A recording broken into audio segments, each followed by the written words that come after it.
Hello' বন্ধুসকল, welcome to my YouTube channel Bhairav vlogs. আশা কৰিছোঁ সকলো অসমবাসী ৰাইজৰ লগতে মোৰ ফেচবুক তথা ইউটিউবৰ বন্ধুসকল ভগৱানৰ কৃপাত ভালে কুশলে আছে। আৰু মই আজি আপোনালোকৰ মাজলৈ লৈ আহিছোঁ এটা খুব ব্যতিক্ৰম ধৰ্মীয় এটা অনুষ্ঠান। সেইটো হ'ল হাজোৰ বাউসী, অৰ্থাৎ মোৰ গাঁও হাজোৰ চেঁচাৰ দলং চকৰ পৰা বজাৰৰ ফালৰ পৰা চিধাই 3 কিলোমিটাৰ দূৰত বাউসী। এই বাউসীত এটা খুব পুনৰবাৰ কৈছোঁ এটা ব্যতিক্ৰম ধৰ্মীয় অনুষ্ঠান হৈ আছে। সেইটো হ'ল শ্ৰী শ্ৰী বাৰগোপাল সভা।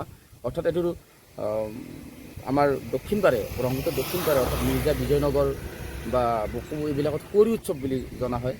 আৰু এইটো আমাৰ যে অনুষ্ঠান, এই অনুষ্ঠানটো বাৰগোপাল সভাখন অনানুষ্ঠানিকভাৱে বহুত আগৰ পৰাই আছিল, কিন্তু আনুষ্ঠানিকতা লাভ কৰিছিল 35 বছৰ আগৰ পৰা। আজি বাউসী যুৱক সংঘ তথা বাউসী গাঁও উন্নয়ন সমিতিৰ সৌজন্যত 35তম শ্ৰী শ্ৰী বাৰগোপাল সভা অনুষ্ঠিত হৈ আছে। বহাগৰ 5 তাৰিখে, প্ৰত্যেকটো বহাগৰ 5 তাৰিখে এই সভাখন অনুষ্ঠিত হয়। আৰু এই সভাখনৰ এটা মহান উদ্দেশ্য সকলোৰে আমি অলপমান আধ্যাত্মিকতাৰ দিশত, আমাৰ যি অনুষ্ঠানটো হ'ল আধ্যাত্মিকতাৰ দিশত, ধৰ্মীয় দিশত, যাতে সকলোৱে ভাতৃত্ববোধৰ এনাজৰীডাল একতাৰ শিকলিৰে সকলোৱে বান্ধ খাই থাকিব পাৰে, পৰস্পৰৰ মাজত সদ্ভাৱ জীয়াই থাকে। তাৰ অৰ্থ আমাৰ এই অনুষ্ঠানটোৰ অৰ্থ হ'ল সেইটো কি, তাকে কৈছোঁ যে এনেকুৱা নহয় যে আমি ধৰ্মীয়ৰ উদ্ধত মানৱ শৃংখলা, মানৱীয় দৃষ্টিভংগী বা মানসিকভাৱে সকলোৱে এটা ভাল এটা চিন্তাধাৰাৰ যেনেকুৱা জাতি, ধৰ্ম, বৰ্ণ, ভাষা নিৰ্বিশেষে আমাৰ কাষত কলিয়া আছে এখন মুছলমান প্ৰধান গাঁও এখন, সকলো মানুহৰে আচলতে সহযোগিতা আছে আমাৰ অনুষ্ঠানটোত। জাতি, ধৰ্ম, বৰ্ণ, ভাষা নিৰ্বিশেষে সকলোৰে মাজত একতাৰ এনাজৰীডাল জীয়াই থাকক, তাৰেই মহান উদ্দেশ্য আমাৰ এই বাৰগোপাল সভাখন। বলক এতিয়া মই মোৰ এই ভিডিঅ'টোৰ জৰিয়তে আপোনালোকক বাৰগোপাল সভা কেনেকৈ কি হয় দেখুৱাবলৈ গৈ আছোঁ। ৰাতিপুৱা প্ৰথম কাৰ্যসূচী প্ৰভাত ফেৰী, আৰু এই প্ৰভাত ফেৰীত আমাৰ গাঁৱৰ চাওকচোন এই গৰু পোৱালটোৱে যেন খাইলা কৃষ্ণ, গৰু পোৱালটোৱে আমাৰ এই গোপাল আৰু গোপিনীসকলক আগবঢ়াই লৈ গৈছে। কথাটো হ'ল কি, অকুমাৰী ছোৱালী আৰু আমাৰ এই গোপালসকলে এই প্ৰভাত কাৰ্যসূচী অংশগ্ৰহণ কৰে। ৰাতিপুৱা অনেকেই পানী তোলা হয়। আমাৰ সাংস্কৃতিক সন্ধিয়াৰ মূল মঞ্চ, য'ত আমন্ত্ৰিত অতিথিসকলক বহোৱা হ'ব, আৰু ৰাতি সাংস্কৃতিক সন্ধিয়া পালন কৰা হ'ব। এতিয়া সকলোৰে এক উৎকণ্ঠা, সকলোৰে ভাল লগা এক অনুষ্ঠান, ধৰ্মীয় শোভাযাত্ৰা আৰু নগৰ কীৰ্তন। ই আমাৰ বাউসী গাঁও উন্নয়ন সমিতিৰ সম্পাদকৰ পোৱালি বান্দৰৰ ভাও লৈছে। বাকী যিয়ে নহওক বাৰু, আমাৰ গাঁৱৰ সকলোৱে কি কৰে, পদূলিত কলপুলি পোতে আৰু গোপাল আৰু গোপিনীসকলৰ পৰা যি শ্ৰীকৃষ্ণৰে কণ পোৱালীবিলাকে আৰু বিশেষকৈ অকুমাৰী ছোৱালীবিলাকে যিবিলাকে গোপিনীৰ ভাও লৈছে, সকলোৰে পৰা আশীৰ্বাদ গ্ৰহণ কৰে যাতে বছৰটো ভালে কুশলে যায়।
মাগুর শিঙি খলে মরে ধরে ও জিতে জিতে লোকে দেউতার গাড়ি লয় মিছা মিছা কথা কয় কলেজ যাও বুলি সদায় এপাক মানুহ গৈ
বন্ধর বেবের